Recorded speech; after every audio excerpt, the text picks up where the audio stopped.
June 29th, 2024. Well, we've had the big presidential debate, and so I have a few comments on that to follow up on my previous video where I'd made certain expressed certain concerns about what was going to happen. And it wasn't that Trump would lose the debate. Quite frankly, it was the opposite. He would win it so big that it would pose a problem for him and us. And also later on in the video, I do want to discuss some things about Supreme Court decisions. But on the debate itself, of course, Trump won hands down. That's obvious. Or you might say that Trump put in a nominal performance and that Biden was a complete catastrophe. It's more that Biden simply didn't perform at all, to the point everybody's going, he forgot what was going on, was totally confused, didn't remember the lines he wanted to give, and probably couldn't quite even follow what Trump was saying, which is another issue. And so, anyhow, the problem we're faced with, of course, we've got to win, and I presume we'll get a little bit of appreciation in the polls. However, it won't be, as one of the Republican consultants that seems to be on the team says, it probably won't be that much, considering the fact that this is a very split country with those that are on Team Trump and those who are totally against Team Trump, so to speak. But it should help them somewhat, and certainly in the swing states. But the problem is there's now a move afoot clearly to replace Joe Biden as a Democrat candidate. Now, for the moment, all the key elected officials, governors, and people are keeping pretty quiet. I saw Barack Obama put out a tweet being supportive of Biden, and other people will be doing that too. But I can explain what's going on there too. And we shouldn't be totally reassured. There are things that mitigate in our favor still in spite of this. But in a nutshell, I was saying all along we never should have agreed to this debate. Maybe Biden shouldn't have agreed to it either, because it looks like that advisors who really aren't totally loyal to Biden but are more loyal to the Democrat Party probably set him up. Of course, that may be wrong. It may well be that they thought he could do better than this. Maybe he really did just have a super bad night, but his best night wouldn't be that good. I think that that's one thing to be clear. And I still suspect that Obama and company are working toward the idea of replacing him with somebody, because I think they realize that if they go in with him, they're probably going to lose this election. So anyhow, if you like these videos, please give me a like. I need more support here for the algorithm. We're looking for more subscriptions as always. And of course, I do post on Rumble. So if you're a member of Rumble, you can obviously follow me there too. I have the same material on both. So one thing that the Democrats are faced with still is who would the replacement be, and how do we handle all this thing? I mean, if they actually were to dump Biden for Kamala Harris, I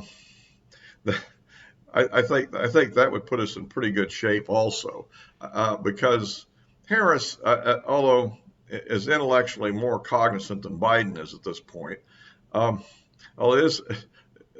think she can remember her lines and so forth, as we saw in the Pence debate with Harris 4 years ago. So that will not be the problem, although this lady is not particularly sharp in my opinion. Maybe she's just laying low to trick us, but it's hard for me to believe this lady passed the bar exam or even graduated from law school, considering the kind of comments she makes. But she was the Attorney General of California, not an insignificant entity. So, and anyhow, but I don't think they really want to put her out there either. There's thoughts of bringing in Newsom.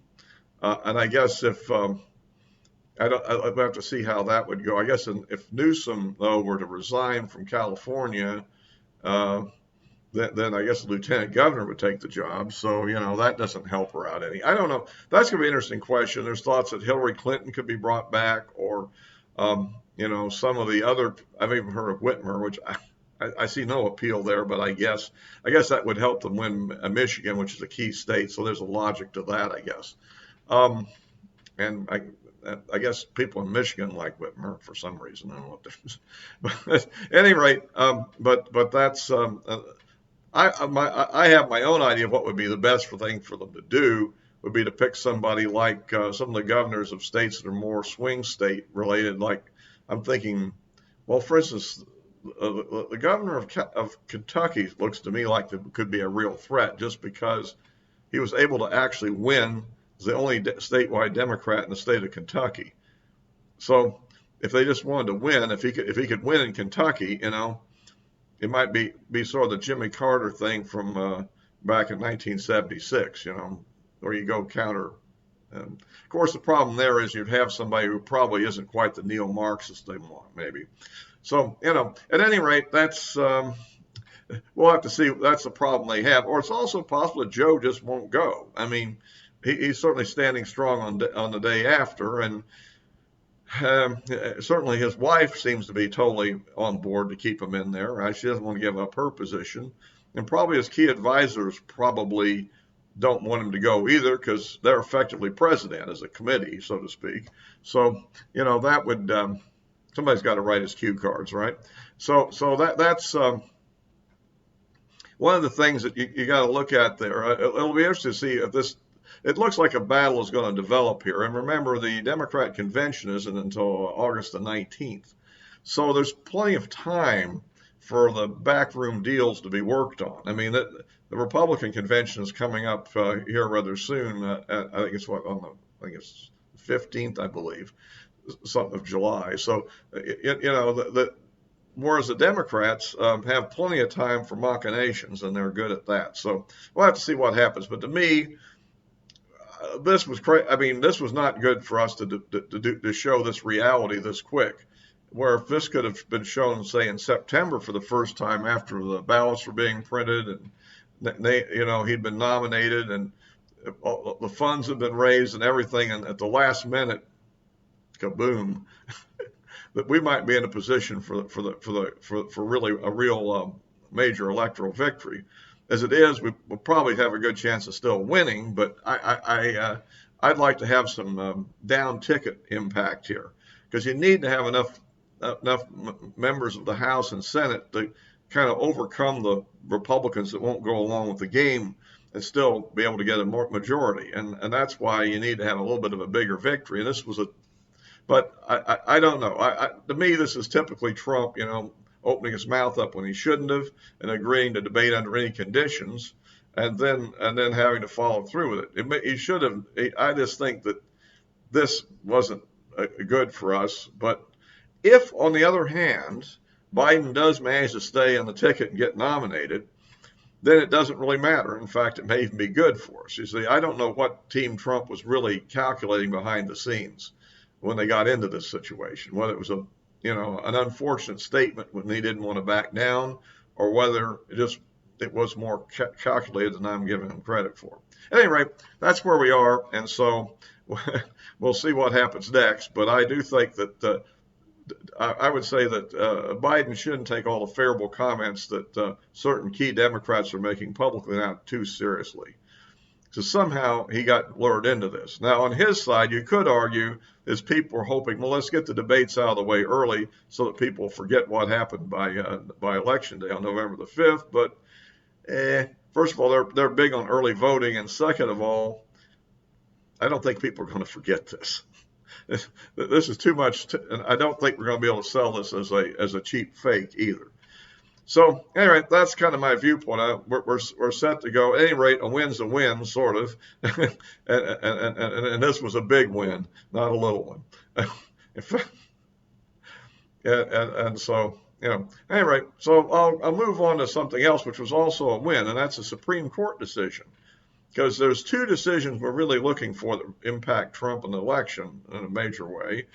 The first one was this election on what is not known as an Enron law. That is the official name of it. It's something else. I saw it today, but I forget what it was called.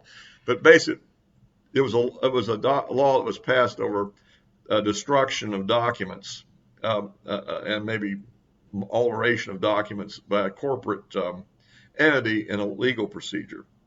And this law was passed to put some stiff penalties on that kind of activity. involving the amount of billions of dollars involved and everything else, and credibility of the markets, all that stuff. So, but the prosecutor, Jack Smith, decided to twist this law and use it to call it obstruction of official proceeding, and saying that would include things like January the 6th riots. And then, of course, they're trying to blame Trump for the riots, which itself is somewhat invalid. But anyhow, the Supreme Court ruled you can't apply it that way. And basically, it was a case involving a January the 6th defendant, but it should pretty much knock out 2 of the 4 charges in the D.C. documents case. And so, which really is kind of the guts of the thing, because the other 2 charges are even hokier. I mean, one of them has to do with a fraud on the United States, which is really meant to be for financial crimes, obviously. I mean, if a politician makes statements that are not totally accurate, and you call that a fraud on the United States, well, almost all politicians do this, so that's kind of bogus, isn't it? And the other one is basically a voting rights case, which I guess they're trying to use the fact that he was trying to persuade the vice president to not count certain electoral votes. At any rate, those both seem to be a lot less substantial in terms of credibility as cases. However, those don't seem to be directly impacted by that ruling, but it does knock out 2 of them, and probably will allow for appeals and reduction of sentences of something like 300 of the January 6th people. And remember, there are people in the January 6th group that really ought to go to prison. I'm totally all for that. The ones that attacked police officers and vandalized the Capitol building, although I think some of the sentences were way excessive for what they did, compared to what's being done to leftist protesters, for instance. But they should get some kind of punishment. But the people that just walked in there afterwards, I think, really shouldn't be punished at all, really. Many of them were even ushered in by the police, and those aren't the ones that broke in or attacked police officers. Those are other people. So, and a lot of them really didn't do any damage and came and left, and yet the Democrats of administration here has waged an aggressive campaign to hunt these people down and go after them. It's just ridiculous. So, at any rate, so it'll help them out, but and we'll see what happens. One of the interesting things about this is it was a 6-3 decision, but one of our people, Barrett, actually voted with 2 of the liberals, Sotomayor and Kagan, and Justice Jackson, the recent Biden appointee, actually voted with the other 5 conservatives. And that's like, well, why did that happen? Well, I thought about it a little bit, and I've got the answer, but I'm pretty clear cut. I don't know if this was written in her opinion or not, probably not exactly like this. But I think what she was thinking is, if they can use this against a Republican demonstration that gets out of control, we know that she's comes from civil rights law background ultimately, right? And we all know with BLM and so forth that their protests often get out of control and get quite violent and destructive. And I think, and some of them are even done near places like maybe courthouses or people like the Antifas and all. So I think she was thinking this could be eventually used by Republicans or conservatives against them. And so I think that's why she wanted to defang this law. And she may know how the presidential immunity case is going too, if she happens to know that. And I have a feeling that Barrett is not for the presidential immunity for Trump, maybe. We'll see what happens if it does come out on Monday, because I think that's what I'm kind of seeing here. Of course, as long as we get a 5-4 on the immunity, that'll be good. But anyway, I think that's sort of what we have on that, and we'll have to see where that goes. And of course, what's coming up, potentially some other cases, and there's the immunity case, and we'll see what happens on that one. That's a tougher one, really, as I pointed out before, because on the one hand, if you actually granted immunity to all official acts that the president committed, well, first of all, what's an official act? That's another issue, and what ones are criminal. And how you exactly define that could be quite tricky.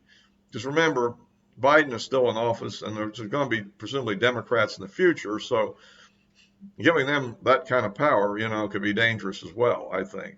So we'll have to see how that's another one to see how this all plays out.